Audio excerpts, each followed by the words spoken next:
Hey guys, Matthew here from the MMAT YouTube channel. It's finally time to take the ski-equipped plane out for some off-runway operations. First off, I'd like to apologize for the white balance issue in this video. I managed to mess up my camera settings recently and I'm still working on getting them back to where they should be. So Matt and I had scouted out a few fields just a few miles away from the airport, which we figured would be the perfect spot to test out the skis. Matt took the truck to offer ground support, just in case things didn't work out so well.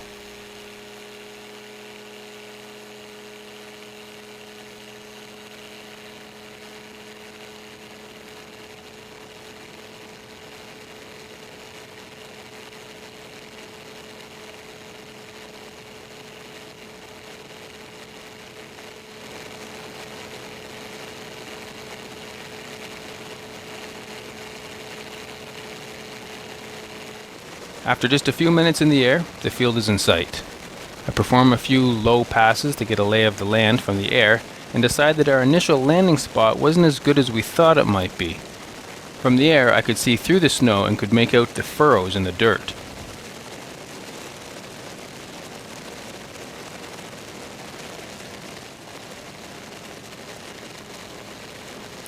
I noticed a nice spot along the side of the road and went down for a closer look.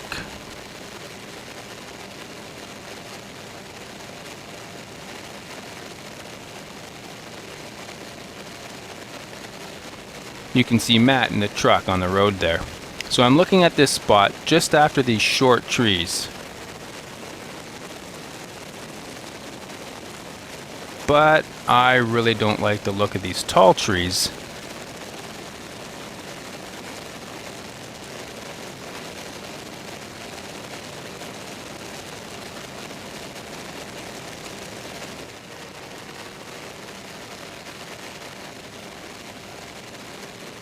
So I go back for another look and decide that if I land a little farther back on the other side of those short trees, I should have lots of room to get down, get stopped, and then get back in the air and still have lots of room to clear those tall trees on climb out.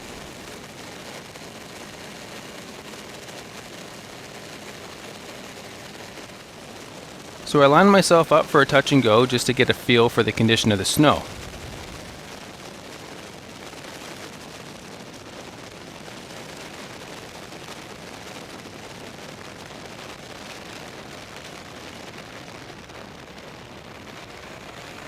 It felt good at the time, although watching the video now I can see that I didn't get much weight on the skis, which gave me a false sense of the snow condition.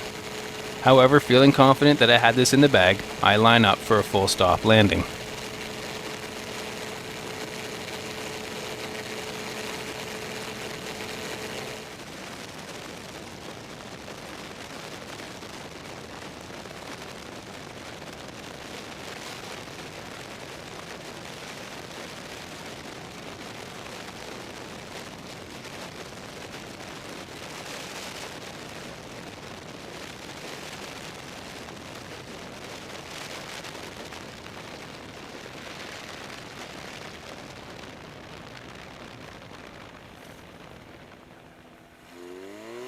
As you can see, the snow is a lot deeper than I expected. As soon as I feel the skis sink and start to dig in, I roll on full throttle to try to get airborne again. No such luck. It turns out that this is a hayfield, and the hay stubble prevented the snow from packing down.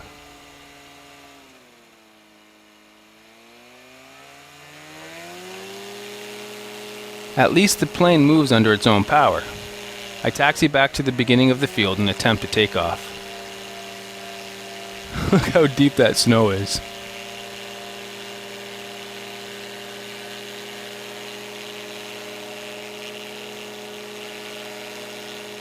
A few times it looks as though the skis are beginning to ride up on the snow, but I run out of space before I get any airspeed.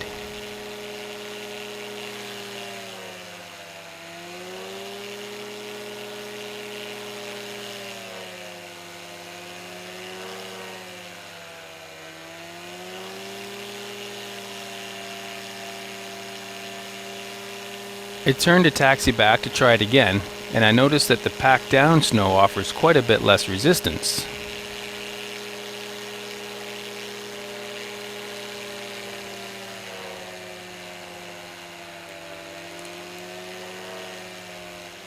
So I turn around and give it full throttle.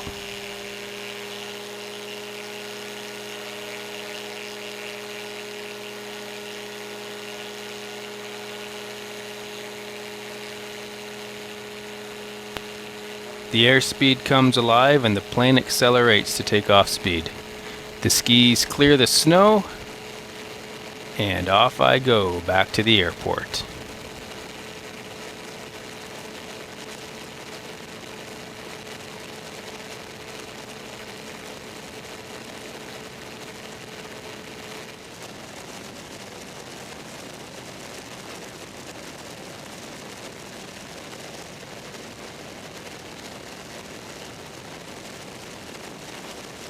There were some good lessons in this for me.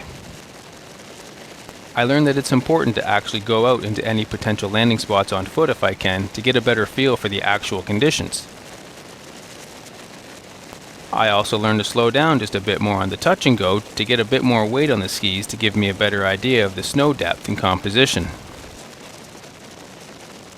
And finally, I learned that if the plane will at least move under its own power, taxiing back and forth on what looks like to be an unsuitable takeoff surface could at least give me a chance of a successful takeoff.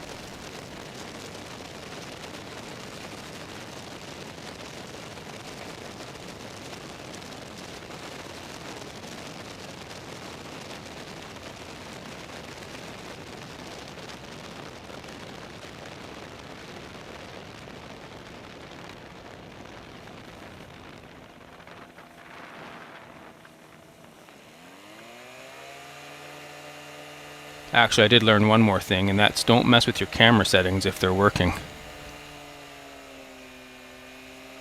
Anyway, I hope you enjoyed my little adventure. I'll try to get the camera fixed so you can come along with me on the next one.